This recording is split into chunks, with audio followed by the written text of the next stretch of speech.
Oh, bonjour Internet, comment va? Abonnez-vous, likez, partagez, commentez, tout ça, l'habitude.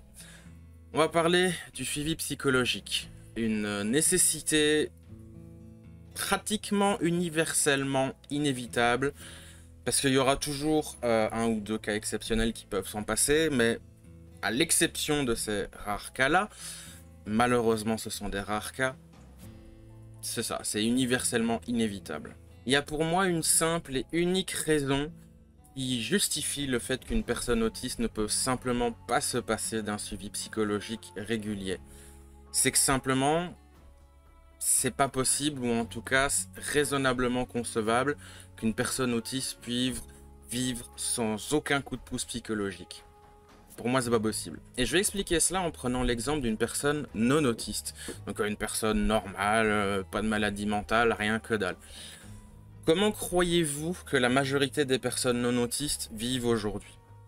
Croyez-moi, beaucoup consultent des psys. C'est d'ailleurs avec la pandémie et tout ça, il y a eu un raz-de-marée de demandes pour avoir des suivis psychologiques au point où quasiment toutes les structures trouvables et imaginables étaient pleines. Ils n'ont pas de maladie ou de troubles, ou en tout cas ils naissent pas avec et compagnie comme l'autisme ou la trisomie ou que sais-je. C'est juste que à un moment, c'est juste nécessaire pour n'importe qui, personne autiste ou pas. Donc à votre avis, comment une personne autiste fait, sachant que les personnes autistes ont des énormes lacunes sociales, des communications, des intérêts restreints qui fait que les relations sont compliquées à avoir, et plein d'autres petits facteurs qui peuvent parfois être individuels suivant chaque personne autiste. Par exemple, mettons que vous avez une vie à peu près normale, genre vous avez même un boulot et tout. Mais vous êtes relativement isolé, ce qui est une situation, pour moi, qui n'est pas si rare que ça, je trouve, dans le paysage de l'autisme. À qui vous allez causer, ou comment vous allez faire pour vous en sortir sans un fil psychologique, ou même simplement une assistante sociale pour vous aider dans des moments compliqués, ou faire des papiers, ou des choses comme ça. Vraiment, comment? Continuons l'exemple, mettons que vous recevez justement un papier important, et vous avez aucune idée de quoi faire avec, et vous voyez genre le logo de votre ville ou un truc comme ça, avec limite une facture avec et des conneries comme ça. Vous allez demander à qui?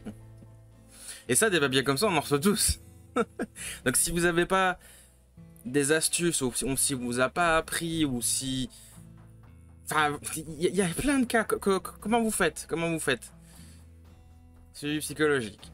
Parce que tout ça, même pour un truc de papier administratif, un psychologue ou un psychiatre peut apporter une solution. Je conseille toujours un psychiatre, parce que c'est toujours...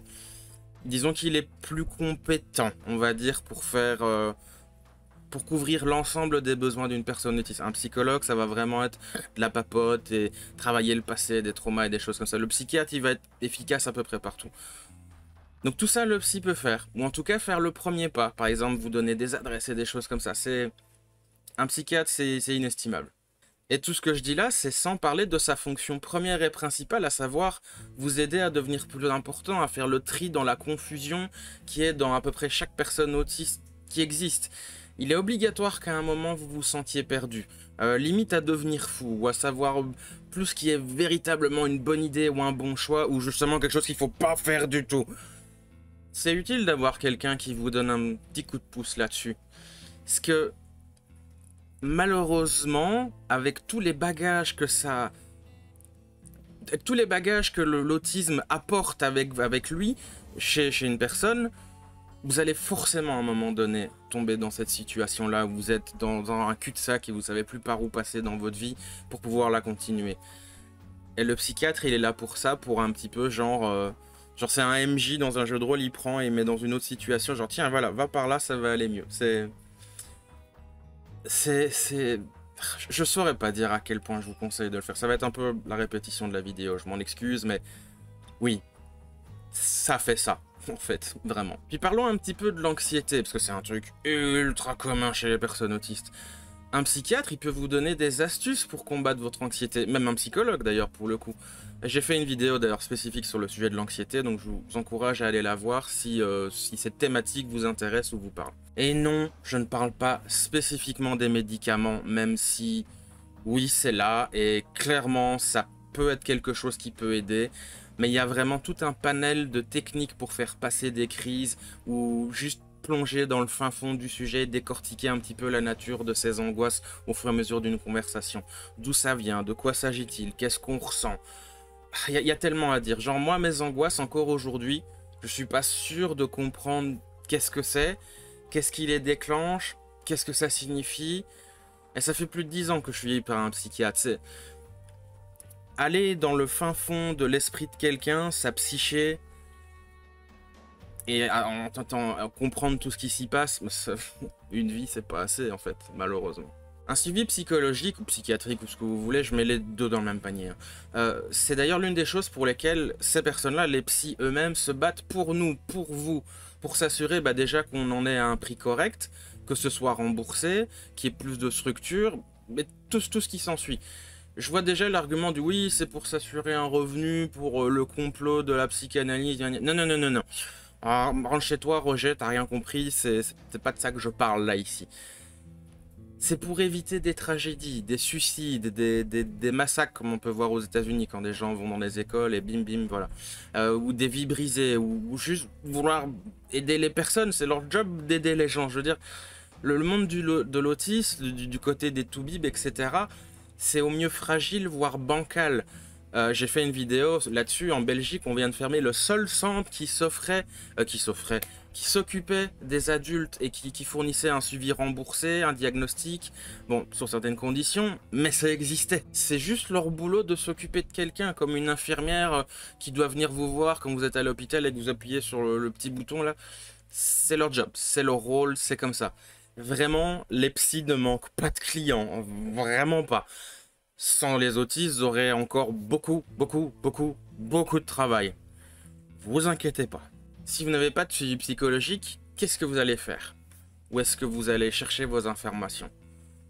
Comment vous soigner si vous avez besoin de certains médicaments ou des traitements spécifiques ou des choses comme ça? Ou des remboursements, si vous pouvez avoir un traitement sans ordonnance, mais qu'avec ordonnance vous avez une réduction ou des choses comme ça. À qui vous allez causer quand vous êtes au fond du trou?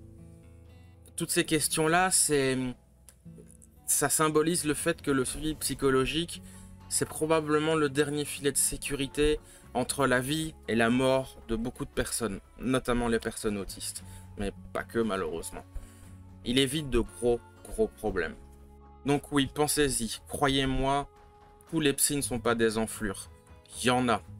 Oh oui, il y en a. Clairement, j'en ai vu plein, j'ai malheureusement subi quelques-uns, mais ils sont pas tous comme ça, vraiment pas. Il y en a aussi qui font très bien leur boulot, qui respectent le serment d'Hippocrate qu'ils ont prononcé, et ils sont au moins tout aussi frustrés et enragés que vous ou que moi vis-à-vis de l'injustice auquel on peut faire face parfois. Je pense ne pas me tromper en disant qu'il est pas impossible qu'ils soient peut-être même encore plus vénères que vous, parce que eux, on les empêche de faire leur taf. Je veux dire, eux, ils veulent juste faire leur travail, ils veulent juste faire ça correctement, voilà, avec le bon staff, les bonnes méthodes, les financements, tout ça. Et puis il y a un petit trou du cul au placé, un patron, je sais pas, ou même quelqu'un dans le ministère, ou le chef de section, le chef de groupe dans l'hôpital qui dit « Ouais, non, moi je vous interdis de faire ça. »